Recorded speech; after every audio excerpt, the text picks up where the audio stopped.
मौलाना आज़ाद national Urdu university के तालीमी programme में आज हम उर्दू फ़िक्शन की अहद साज शख्सियत जनाब इंतज़ार हुसैन साहब का इस्तक़बाल करते हैं। इंतज़ार हुसैन साहब से सारी उर्दू दुनिया वाकिफ़ है। आपको अगर इस दौर का, इस अहद का, इस सदी का लीजेंड अगर कहा जाए तो उनकी तारीफ़ पूरी नहीं हो सकती। इंतज़ार हुसैन साहब ने 1948 से लिखना शुरू किया। आपका पहला अफसाना क़य्यूमा की दुकान 1948 में अदब लतीफ़ में शाये हुआ। इसके बाद आपने मुड़ के नहीं देखा। आपके 8 अफसानवी मजमे, 5 नावल और नावेलेट, ड्रामे, कालम निगारी, तर्जुमे, बहुत ज़्यादा आपने लिखा और मेयार से कभी समझौता नहीं किया। जो भी लिखा आला दर्जे का लिखा। तरक्की पसंद तहरीक जिस ज़माने में उरूज पे थी, हमारे यहाँ 2 ऐसे फ़नकार पैदा हुए जिन्होंने तरक्की पसंद तहरीक से अलहदा अपनी एक इनफरादी राह निकाली। एक तो थी क़ुर्रतुल ऐन हैदर मरहुमा, दूसरे अली जनाब इंतज़ार हुसैन साहब। उस ज़माने में जिस तरह का अफसाना लिखा जाता था उससे बिल्कुल मुख्तलिफ़ अंदाज में इंतज़ार हुसैन साहब ने अफसाने लिखे और उनको इतनी मकबूलियत हासिल हुई कि इनकी राह पे चलते हुए बहुत से नए अफसाना निगारों ने उनके उसलूब की नक़ल करने की कोशिश की, लेकिन इसमें कामयाब नहीं हो पाए। जो उसलूब इंतज़ार हुसैन साहब का है वो उनसे शुरू होता है और उन्हीं पे ख़त्म होता है। ये हमारी खुशकिस्मती है कि आप साहतिया एकेडमी नई दिल्ली के प्रेमचंद फ़ेलोशिप के सिलसिले में हिंदुस्तान के दौरे पे हैं। आप हैदराबाद तशरीफ़ लाए और आपकी मौजूदगी से फ़ायदा उठाकर हमने आपकी मुलाकात हम आप लोगों से करवा रहे हैं। सबसे पहले मैं आपसे ये सवाल करूँगा कि जिस ज़माने में, जैसे मैंने कहा, तरक्की पसंद तहरीक का बहुत बोलबाला था और आपके कुछ इब्तदाई अफसाने जो कंकरी से पहले के थे वो उसमें वो इनफरादियत नहीं थी जैसे आपने कंकरी के बाद अपना स्टाइल बदला। तो क्या आप वो मुहरिकात बता पाएंगे कि वो क्या वजह थी जो आपने बिल्कुल एक मुख्तलिफ़ अंदाज़ अपनाया? नहीं, लिखने वाले के लिए ये बताना और तय करना बहुत मुश्किल होता है जी कि वो मुहरिकात और रवामिल क्या हैं जिनके तहत उसका एक रवैया बनता है, एक नुक्ता नज़र जी और या एक उसलूब जी को अपने लिए वो वज़े करता है। जी वो बहुत अंदर ही अंदर बहुत कोई खिचड़ी पकती रहती है। जी हाँ तो चिरागे रेगुज़र को क्या खबर है, जी दुरूने खाना हंगामे हैं क्या क्या, जी चिरागे रेगुज़र को क्या खबर है। जी तो अंदर कुछ हो रहा होगा, जी लेकिन वो जो आपने इब्तदाई अफसानों का जिक्र किया, हाँ तो और जो मैं अपनी दानिश में जो मेरे सीनियर फिक्शन राइटर थे, जी बड़े अफसाना निगार थे, कृष्णचंद्र बेदी, जी हाँ मंटो, इस्मत चगताई, जी हाँ तो उन्हीं को हमने पढ़कर लिखना सीखा था। तो मैं तो यही समझ रहा था कि इनके असर में लिख रहा हूँ, जी मगर वो तरक्की पसंद तहरीक के जो नक्काद थे उन्होंने उसमें भी कुछ ये पहलू निकाल लिए कि ये कुछ राह से हटा हुआ है और इसमें तबाहुमात और कुछ टोने टोट के कुछ जिन भूत परी ये आ जाते हैं। जी तो वो एक कुछ अनासिर ऐसे आ गए उन कहानियों में जी कि वो उन्हें लगा कि ये वो हकीकत निगारी नहीं है जिसका हम प्रचार कर रहे हैं, जी बल्कि तो और मैं ये कहता था कि भाई जिस मुआशरे को मैं पेश कर रहा हूँ और जिस तहजीब को बयान करने की कोशिश कर रहा हूँ उसमें ये शामिल है, ये तवहमात, ये उनके अपने अकायद हैं, कुछ मजहबी अकायद हैं, कुछ रीत रस्में हैं उनकी।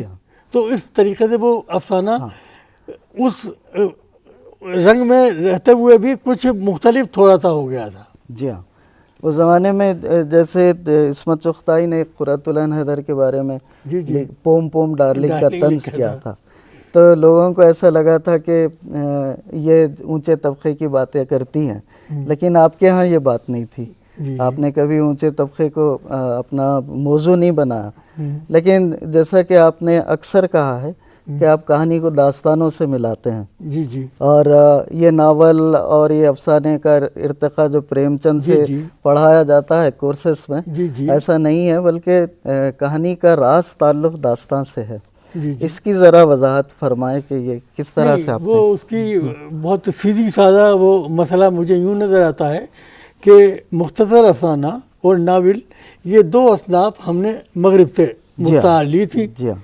अच्छा, और मुस्तार इस तरीके से ली थी कि 1857 के फ़ौरन बाद हमारे अदब में एक बगावत हुई थी। जी हाँ। मौलाना हलीम आज़ाद और इन्होंने वो पुरानी रिवायत को रद्द करने की कोशिश की और कहा कि अब ये नई शायरी, नेचुरल शायरी जिसे वो कहते थे, जी हाँ। दास्तानों के खिलाफ भी एक रद्द अमल था कि ये इनमें कोई जी हाँ। माकूलियत और मानवियत नहीं है। नज़ीर अहमद ने वो झूठ के परिंदे डिप्टी नज़ीर अहमद ने तो कमाल कर दिया। उन्होंने कहा वो जो दीवान है और ये दास्तानें हैं इन्हें आग में झोंक दें। और जैसे उनके तौबतुन नुसू में जी जी कलीम की लाइब्रेरी वो जला देते हैं जिसमें दास्तानें। तो ये इस किस्म की बगावत थी। तो वो बेचारी वो गज़ल तो मार सह गई है जी, सारी बगावतों के बावजूद। उसके बाद भी जिंदा जोर रही। साहब, जी। फिर नई वो फ्री वर्स वाले, नज़्म आज़ाद वाले, उन्होंने भी गलत, तो वो तो सह गई बात। ये दास्तान जो वो मार सह नहीं सकी, जी हाँ। तो और उन्होंने पीछा छुड़ा लिया और नई असाब से। तो ये एक पूरा दौर गुजरा है। हाँ। लेकिन जिस ज़माने में मैंने होश संभाला तो वो एक पूरा दौर गुजर चुका था और अब हम ये जहनों में आया था कि भाई ये जो पुरानी रिवायत थी क्या उसे यकसर रद्द कर देना चाहिए था। जी सही है। मेरी दिलचस्पी इसलिए थी कि मैंने बचपन में नानी अम्मा मुझे कहानियाँ सुनाती थी, कोई अलिफ लैला की, कोई यहाँ की मुकामी कहानी होती थी और इस किस्म की चीज़ें। अलिफ लैला भी घर में पड़ी हुई थी, कोई वो भी कुछ मैंने देख ली थी, सूंघ ली थी कुछ। तो इस तरीके से मुझे एहसास हुआ कि मैंने जो बचपन में कहानियाँ सुनी और जो मैंने अलिफ लैला पढ़ी है, तो वो कहानियाँ मुझे तो मेरे लिए तो उनमें कशिश है। तो और फिर मुझे एहसास हुआ कि कुछ नक्कादों ने भी, कम से कम एक नक्काद ने, मोहम्मद हसन अस्करी ने उसी ज़माने में तिलिस्म होशराबा का एक इंतखाब पेश किया और एक जवाब उसका पेश किया कि भाई हकीकत निगारी पे अगर आपका जोर है तो देखिए हकीकत निगारी के ये रंग जो है तिलिस्म होशराबा में मौजूद हैं। तो उससे मुझे ख्याल आया कि देखिए वो रिवायत जो है, मैं अपनी रिवायत को, उस रिवायत से इनकार क्यों कर रहा हूँ जो मौजूद है हमारे यहाँ। अफसाना अपनी जगह पर ठीक है, नावल अपनी जगह ठीक है, हमने मगरिब से जो कुछ लिया है, मैं चेखोव का नाम बहुत लेता था कि भाई अफसाना मैंने उससे सीखा है क्या है, लेकिन मैं अपनी रिवायत को क्यों रद्द करूँ। तो ये एहसास जो था ना, हाँ वो डेवलप हुआ। लेकिन देखिए आपके पास सिर्फ दास्तानें ही नहीं मिलती बल्कि द्योमालाएँ भी मिलती है। जैसे आपका अफसाना कश्ती जो अफसाना है उसमें दास्तां और द्योमालाएँ साथ साथ चलती हैं, और आपने साबित किया कि द्योमालाओं में भी वो चीज़ें मौजूद हैं जो हमारी दास्तानों में मौजूद थी। तो देखिए इस कहानी का आपने हवाला दिया, तो पहले तो मैं ये अर्ज़ करूं कि जब मैंने अपनी रिवायत में सफ़र पीछे की तरफ शुरू कर दिया जी, तो फिर वो दास्तान तक महदूद नहीं रह सकता था, क्योंकि दास्तान से जो रास्ता निकलता है, दास्तानों में बहुत सी वो कहानियाँ जो अजमी रिवाज से आई हैं, अरब से, अजम से, लेकिन उन्हीं में वो कहानियाँ हैं जो कदीम हिंदुस्तान की कहानियाँ हैं। तो जब कदीम हिंदुस्तान की कहानियों की तरफ मेरी नज़र गई, बेताल पच्चीसी और इस किस्म की कहानियाँ, कोई नल दमन की कहानी, शकुंतला की कहानी, तो मैंने कहा कि ये जो है अजमी जो रंग है उससे ये तरह अलग है और ये एक अलग किस्म का जादू है, और उस जादू ने मुझे, तो जब मैंने उस तरफ सफ़र किया तो पता चला कि वो तो इल्म दरियाओं है, पूरा समंदर है, संस्कृत और हिंदुस्तानी इतनी बड़ी रिवायत है, उसे हम फरामोश किए बैठे थे। तो मैंने उस रिवायत से इस्तेफादा करने की कोशिश की। अब ये जो कहानी है, तो अब मुझे ये ख्याल आया कि मेरा जो एक यानी एक ये था ख्वाब कि मैंने मगरिब से जो कहानी लिखनी सीखी है, इस टेक्निक को, इस तरीक़े को, और जो ये बड़ी दो रिवायतें जो हैं मशरिक़ की और जो जिसका संगम उर्दू में है, सही। मिलता है। जी हाँ। तो मैं इन दो बड़ी रिवायतों को भी अपने साथ लूँ और मगरिब से जो मैंने सीखा है वो भी। तो इस कहानी में मुझे ये कोशिश नज़र आती है कि इन तीन रिवायतों को कैसे मिलाया जा सकता है। और बड़ी खूबसूरती से आपने इसको मिलाया, कहीं ये नहीं लगता कि कोई पैच वर्क है आपने लाके कहीं से टाक दिया, वो सब कहानी का हिस्सा बन जाती है। जी जी जी जी हाँ। और ख़ास तौर पे जब तूफ़ान ख़त्म होता है जी तो फिर एक चिड़िया किसी जगह ठहरती है तो पता चलता है कि फाख्ता तो जी, तूफ़ान रुक गया। जी इसके साथ साथ आपने ये किया कि ये जो पुरानी दास्तानें थी उनको असरी मसाइल से जोड़ दिया, जी ख़ास तौर पे वो जो खोए गए हैं जी जी इस तरह का अफसाना है, जी जी या शहर अफसोस है, जी जी और वो जो दीवार न चाट सके हैं, इस तरह की। तो आपने ये असरी मसाइल से पुरानी चीज़ें जोड़ी, तो इसका ये मतलब हुआ कि ज़माना चाहे तब्दील हो, इंसान के मौज़ूआत नहीं बदलते और उसके मसाइल नहीं बदलते। और एक ये कि ये हमारी ये जो अदबी रिवायत होती है जी, तो हम अपनी तरफ से तकसीम कर देते हैं कि ये पुराना ज़माना था जी, लेकिन उनमें उनकी रेलेवेंस ख़त्म नहीं होती। जी हाँ। और जो आने वाली होते हैं वो उसमें से उनसे फ़ायदा उठाते हैं।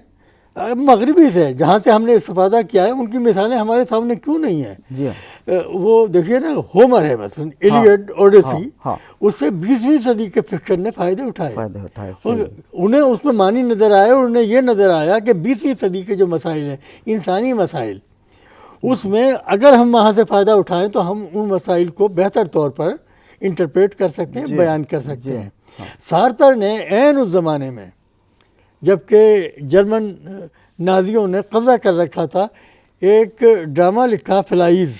हाँ, वो तो यूनानी देवमाला की कहानी है। सही है। और देवमाला को हम ये समझते हैं कि वो तो मुर्दा हो चुकी, और वो उस मुर्दा से, हालांकि यहाँ देवमाला मुर्दा नहीं है, हिंदुस्तान में वहाँ मुर्दा हो चुकी है, लेकिन उसने उस देवमाला से फ़ायदा उठाकर एक इशारा लेकर एक प्ले लिखा। हाँ। जो कि मज़ाहमती अदब का हिस्सा समझा गया। नहीं, आपने भी देखी उस रिवायत को जो संस्कृत की थी, उसमें नर और नारी में जी जी जी आपने बड़ी खूबसूरती से पेश किया, और अंजाम पे बस यही कहती है देवी के पगली, यहाँ पे नर है और नारी है। तो ये जो लोग जदीद लोग अब रिश्तों की शिकस्त और रीख्त के बारे में अफसाने लिखते हैं, ये आपका एक जुमला उसमें सारी उसकी तफसीर कर देता है, जैसे नर और नारी में था आपका। अच्छा, दूसरे आपको ये भी, और आपका कैनवस बहुत वसी है, जैसे माजी की पूरी तारीख़ हमको नज़र आती है, जैसे अरब की तारीख़ भी नज़र आती है, शहर अफसोस जिस तरह से है। तो आपके अफसाने पढ़ने के लिए लोगों का, आपका जो टारगेट कारी है, उसको बहुत ज़्यादा इल्म की ज़रूरत है। आम आदमी, हालांकि मेरे पास इल्म नहीं है, मैं तो कहानी लिख रहा हूँ। नहीं, जैसे अब हम लोगों ने, या बहुत से यूनिवर्सिटीज़ में आखिरी आदमी शामिल कर ली गई, और कहा जाता है कि किसी फन पारे की अगर ख़राबी करना हो तो उसको कोर्स में शामिल कर दें।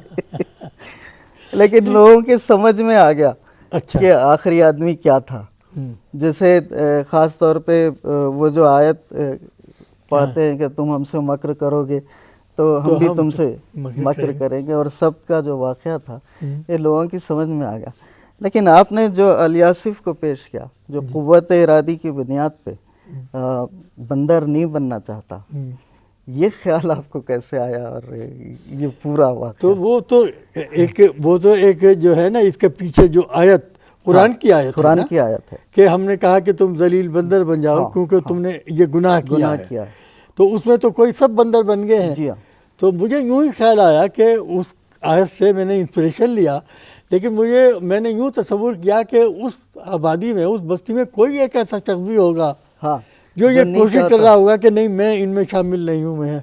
तो उसकी जद्दोजहद दिखाई जाए कि, लेकिन अंजाम उसका, क्योंकि गुनाह कर चुके हैं वो, और इस एक तय हो चुका है वहाँ कि इन्हें बंदर बनना है। लेकिन वो आखिर वक्त तक जद्दोजहद करता है, और आखिर उसे शिकस्त होती है और बंदर। हाँ, क्योंकि जब भी कोई अजाब नाजिल होता तो घियों के साथ घुन भी पिस जाता है। पिस जाता बिल्कुल ये बात है। जी हाँ, चाहे उनका ताल्लुक उस गुनाह से हो या ना या ना हो, हो। वो भी हो जाता है आखिरी आदमी में। और आपके जो मशहूर अफसानों में कछुए आपका जी। बहुत मशहूर अफसाना है, उस पर आप कुछ बताएं। नहीं, वो देखिए जब मैं उस रिवायत में सफ़र कर रहा था, जी कदीम हिंदुस्तान की रिवायत में, ये जी। देवमाला और कथाएं और ये जातकें और ये, तो मुझे महात्मा बुद्ध की जब जातकें मैंने पढ़ी, हाँ, तो वो हर जातक जो है एक मुख्तसर होती है। मुख्तसर होती वो जैसे वहाँ लंबी कहानियाँ हैं कथा सागर में, यहाँ लंबी कहानियाँ नहीं है। जी। तो मैंने कहा कि ये मुख्तसर अफसाना जो है, मगरिब ने जो मुख्तसर अफसाने की ये एक तारीफ़ मुकर्रर की है, ये उसके करीब भी है और कितना मुख्तलिफ है। जी और उसमें इस तरीके का वो कहानी एक दूसरे के सिलसिले में आती चली जाती हैं, तो आप कह सकते हैं कि ये सब कहानियाँ मिलकर एक सर्कुलर नावल बनाती हैं। बहुत सही, ये भी है। बहुत सही। तो फिर मुझे उनसे इंस्पिरेशन मिला और मैंने वो कहानियाँ लिखी, और फिर मुझे नज़र आया कि ये जो मरकज़ी किरदार है इसका, महात्मा बुद्ध जी जो कहानी सुना रहा है, वो कितनी बड़ी आत्मा है कि जितनी मखलूक है इस सरजमीन पर, जी। वो हर एक के साथ अपने आप को आइडेंटिफाई करता है, अपने आप करता को कि मैं ये एक वक्त में मैं ये था, जी। एक वक्त में मैं बंदर था, एक वक्त में मैं मुर्गाबी था या मोर था जी। या तोता था। जी तो ये मुझे ये जो ख्याल इस किस्म का है ना, जी। कि एक शख्स किस तरीके से अपना रिश्ता कायम करता है पूरी फितरत से, पूरी कायनात से। कायनात की सारी मखलूक़ात से, जी हाँ, तो ये हाँ, तो बहुत अच्छी कहानी बन गई इस ख्याल से। आपने नावल भी लिखे और बस्ती का ट्रांसलेशन अंग्रेज़ी में भी हुआ जी और हाँ, बस्ती हिंदी में भी और दूसरी बस्ती बहुत पढ़ी गई। लेकिन बस्ती में हमको वो टेक्निक नज़र नहीं आती जो आपके अफसानों में है। ये क्या नावल ऐसा ही सिन्फ नहीं है कि जिसमें तजुर्बे किए जा सकें? नहीं, तजर्बे देखिए, मगरिब ने जो तजर्बे किए हैं वो नावल की सिन्फ में ज़्यादा किए हैं। वहाँ तो जाहिर है नावल बहुत ताकतवर है। लेकिन शायद हमें शायद इतनी हिम्मत नहीं थी जी। कि डरते हुए थे कि ये टेक्निक जो हमने वहाँ से सीखी है, इसे हम बरत सकते हैं नावल की सतह पर, या जो मैंने अपनी हिंदी कहानियों से जो टेक्निक मैंने वहाँ से ली, मुझे लगा कि ये बिल्कुल एक अलग किस्म की टेक्निक है कि कहानी के अंदर से कहानी, फिर उसके अंदर से एक कहानी, ये बिल्कुल दास्तां की तरह किस्सा दर किस्सा। वहाँ भी अलिफ लैला में भी ये नजर आता है, और अलिफ लैला से बढ़कर कथा सागर में ये टेक्निक जो बड़ी। तो अब ये यानी मेरी ख्वाहिश थी कि नावल में भी कभी मैं इस्तेमाल करके देखूं, लेकिन मेरी तवज्जो मुख्तसर अफसाने की तरफ असल में ज़्यादा है। सही। तो मुख्तसर अफसानों में तो मैंने ये कोशिश करने की कोशिश की, बुरा भला नहीं, लेकिन कामयाब कोशिश रही आपकी। जैसे अब जैसे हर अफसाना निगार नावल तो नहीं लिखता, जैसा हमारे यहाँ मंटो है। मंटो ने सिर्फ एक बिलानवान छोटा सा नावलेट लिखा, या बेदी ने एक चादर मैली सी लिख लिया। लेकिन क्या अफसाना निगार जैसे फारूकी साहब ने लिखा कि अफसाने की हिमायत में वाला मजमून आप तो जानते हैं कि जब तक कोई नावल नहीं लिख लेता उस वक्त तक वो बड़ा फनकार नहीं होता। उन्होंने गिल्ली डंडा और क्रिकेट से उसकी जो है नहीं, मुझे फारूकी साहब की जो सारा इस्तदलाल है, उसमें मुझे उससे ज़्यादा यानी कन्विंसिंग नहीं है वो मेरे लिए, मेरे हिसाब से। वो सारा इस्तदलाल जो है जी, वो देखिए, असनाफ जो है, मुख्तसर असनाफ जो है हमारी तो तहजीब में और हिंदुस्तान की तहजीब में दोहा है जी, दो मिसरों में शायर जो है सब कुछ कह देता है। गज़ल है, तो गज़ल में 2 मिसरों में एक गज़ल पूरी जो होती है तो अलग अलग उसके शेर होते हैं उनमें। तो हमारी तो वो रिवायत रही है जी। तो उस रिवायत के तहत जब ये मुख्तसर सिन्फ आई, मुख्तसर अफसाने की सिन्फ आई, तो हमने तो अपनी उस नफ्सियात के तहत जो हमारा पस मंज़र था, अदबी पस मंज़र, तो उसके तहत इस सिन्फ को कबूल किया और उसी में मानी पैदा करने की कोशिश की। यानी हमारे बड़े फिक्शन लिखने वाले जो हैं वो असल में मुख्तसर अफसाने की दुनिया में पैदा वो कैसे हो गए जी। और एक पूरी दुनिया रख दी मुख्तसर सी सिन्फ में। तो क्या कभी ऐसा अफसाना निगार पे गुजरता है कि अफसाने में अपनी बात नहीं कह सकता और उसको नावल लिखना? नहीं, देखिए, नावल भी बड़ी अहम सिन्फ है और मगरिब में उसे बड़ा उरूज हासिल हुआ और उसमें बहुत तजर्बे हुए। तो मेरी ख्वाहिश थी, यानी कोई लाजिम नहीं है कि हर मुख्तसर अफसाना लिखने वाला नावल ज़िंदगी में नावल भी लिखे, जी हाँ। लेकिन चूँकि ये एलाइड सिंफ हैं, करीब करीब की मिलती जुलती हैं, हैं। बिल्कुल जुड़ी हुई हैं, हाँ तो ख्वाहिश होती है हाँ कि मसलन नावल निगारों की ख्वाहिश हुई कि भाई ज़रा मुख्तसर अफसाना लिख कर देखें, ये भी तो है ना। जी हाँ जी हाँ। अच्छा, उनके अफसाने उस सतह पर नहीं आते जिस सतह पर उनका नावल है, नावल है। और बहुत से अफसाना निगार जो हैं उन्होंने ये कोशिश की, लेकिन उनका नावल उस सतह पर नहीं नहीं आ आया, सका। और बादों ने कोशिश की ही नहीं। जी हाँ तो बिल्कुल नहीं। ये अलग अलग अपना रुझान है। तो मेरा जी चाहा कि मैं नावल भी लिखूं, तो मैंने चंद नावल लिखे। आपका बिल्कुल ताज़ा नावल समंदर दूर है, आगे समंदर, आगे समंदर। हाँ, वो तो बिल्कुल ताज़ा वाक़यात को आपने बनाया, और उसमें भी एक तरह की हमको अलामतें और मानवियत मिलती है। जी। ये तो फ़न की बात हुई इंतज़ार साहब, कुछ हम तलबा के नुक़्ते नज़र से भी कुछ आपसे बात करना चाहते हैं कि आम तौर पे ये ख़्याल हो गया कि इलेक्ट्रॉनिक मीडिया की वजह से वो पढ़ने वालों की तादाद कम हुई, लेकिन हमारा ये मुशाहदा है कि जिनको पढ़ना है वो किसी तरह से पढ़ लेते हैं। जैसे मैंने देखा कि लड़के 8-10 बरस के बच्चे हैरी पॉटर का पूरा नावल पढ़ लेते हैं, लेकिन उर्दू वाले इस बात की शिकायत करते हैं कि ये इलेक्ट्रॉनिक मीडिया की वजह से पढ़ने वाले कम हुए। इस सिलसिले में आपका क्या ख्याल है? इस पर मुझे अपना एक वाक़या याद आ गया। हमारे एक हमअसर थे जी, बड़े ज़हीन अफसाना निगार भी रहे, उन्होंने गडरिया जैसा अफसाना लिखा, अशफाक अहमद, हाँ, लेकिन वो मीडिया में चले गए, फिर इलेक्ट्रॉनिक मीडिया में उनका इजहार ज़्यादा हुआ। तो उन्होंने एक रोज़ चलते चलते यूँ ही मेरी भीड़ हुई रेडियो पर, तो कहने लगे कि इंतज़ार, ये तुम क्या कहानियाँ लिखते रहते हो, ये तो ज़माना जो है, ये किताब जो है आउट ऑफ डेट हो जाएगी, आउटडेटेड चीज़ है, अब तो इसी के ज़रिए से इजहार हुआ करेगा। और देखो मेरा प्रोग्राम कितना मकबूल है, ये मुझे तो बहुत गुस्सा आया। मैंने कहा अशफाक साहब, आपने जो चंद एक कहानियाँ लिखी हैं, आखिर में आपकी शनाख्त वही बनेंगे, और ये मीडिया के ज़रिए जो कुछ आप कर रहे हैं ये हवा में उड़ जाएगा।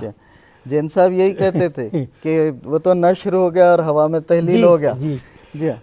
तो मुझे मेरा एहसास, मैं ये कहता हूँ कि ये मीडिया जो है जुमा 8 दिन ये इजहार के जो तरीके निकले हैं, किताब की उम्र उतनी ही है जितनी कमोबेश इंसानियत की उम्र है। उसको ये जो कल की लोंडिया है वो कैसे उसे यानी शक्ल दे देगी इस तरीके से। सही है। ठीक है, थोड़े दिनों के लिए हमें ये लगेगा कि किताब पर से फुस चली गई, लेकिन ये होगा नहीं। इसलिए भी इंतज़ार साहब मुझे लगता है कि जैसे मैं आपका अफसाना पढ़ना चाहता हूँ तो मैं अपने रीडिंग रूम में पढ़ूंगा, बिस्तर में पढ़ूंगा, किसी और जगह पढ़ूंगा, लेकिन मैं टीवी हर जगह नहीं देख सकता, उसके लिए आके बैठना और देखना पड़ेगा। इसमें दूसरी बात ये है कि आजकल अफसाना निगारों का कहना है कि हमको ऐसे अफसाना लिखना चाहिए जिनको फिल्माया ना जा सके। ये बड़ा अच्छा जज्बा है जी। अगर उसको उसकी फिल्मबंदी हो सकती है तो फिर वो कामयाब अफसाना नहीं है, क्योंकि ज़ाहिर है अफसाना हो या नावल, उसमें तख़य्युल की जो बातें हैं वो उसमें बताना उतना मुमकिन नहीं है। लेकिन बात यह है कि ये मीडियम जो है फिल्म का, ये भी बड़ा जालिम मीडियम है, और इसने इस तरीके से घेरे में लिया है जहनों को कि ये छा गया है सब पर। तो अब जब कुछ नावलों की फिल्में बनी और वो कामयाब हुई, और उस वास्ते से उन नावलों की धूम हुई और नावल निगारों की, तो मेरे ख्याल में लिखने वालों के दिमाग में ये बात आई कि हम ऐसा नावल लिखें कि फिल्माया जा सके। तो जब उनके दिल में ये ख्याल आया तो वो कमर्शलाइज होते चले गए। ख़ास तौर पे क्योंकि जब आप ये करेंगे अपने तजर्बे के साथ कि एक चीज़ देख कर के उसके ज़रिए से मकबूलियत हासिल हो सकती है, जब ये ख्याल आपके दिमाग में आएगा तो आपका जहन कमर्शलाइज होता चला जाएगा। तो जिन लिखने वालों ने इसके खिलाफ रद्द अमल जाहिर किया है, मैं उनको दाद देता हूँ, और मैं उनका ख़ास तौर पे देखिए हमारे यहाँ कृष्ण चंद्र की मिसाल मिलती है। इन्होंने 44 नावल लिख डाले, और एक गधे की सरगुज़िश्त के बाद उन्होंने यही सोच के लिखा नावल कि शायद कोई फिल्म साज इसको ले ले, लेकिन वो नहीं। जैन साहब कहते थे ऐसे अजीम अफसाना ने, ऐसे अजीम नावल निगार हैं जिनका कोई नावल अजीम नहीं है। अब हिंदुस्तान में ये सवाल बड़ी तेज़ी से उभर रहा है, हालांकि हमारे यहाँ फ़ज़ा बहुत अच्छी है आजकल उर्दू के सिलसिले में, लेकिन उर्दू पढ़ने और समझने वालों की तादाद कम होती जा रही है। इसकी वजह अंग्रेज़ी का चलन और अंग्रेज़ी का ज़ोर है।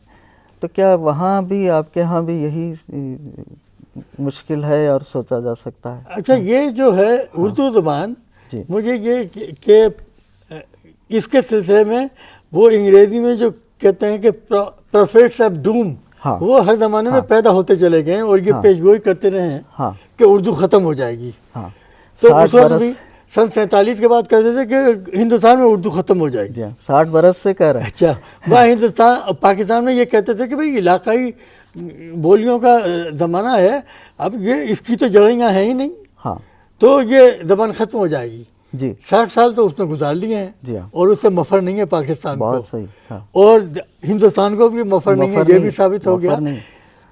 ज़बानें अपने ज़ोर पर भी ज़िंदा रहती हैं, कोई ज़रूरी नहीं है कि सरकारी सरपरस्ती जो है उन्हें ज़िंदा रखे। आपने बहुत सही फरमाया, जैसे हम तो कोई खिदमत उदमत करते ही नहीं उर्दू की, वो अपने बल पे ज़िंदा है, बिल्कुल अपने बल पे, उसमें इतनी क़ुव्वत है कि वो ज़िंदा है और ज़िंदा रहेगी। आप आए, ये हमारे लिए बहुत बड़ी बात है, और मैं हमारी आने वाली जो नस्लें हमारी हैं, नई नस्लें, उनसे कहूँगा कि ये उनकी खुशकिस्मती है कि उन्होंने इंतज़ार हुसैन साहब को देखा है, जिनको हम पढ़ते रहते थे और जिनसे इंस्पायर है, जो उर्दू अदब की तारीख़ का एक अहम और मुस्तकिल नाम है,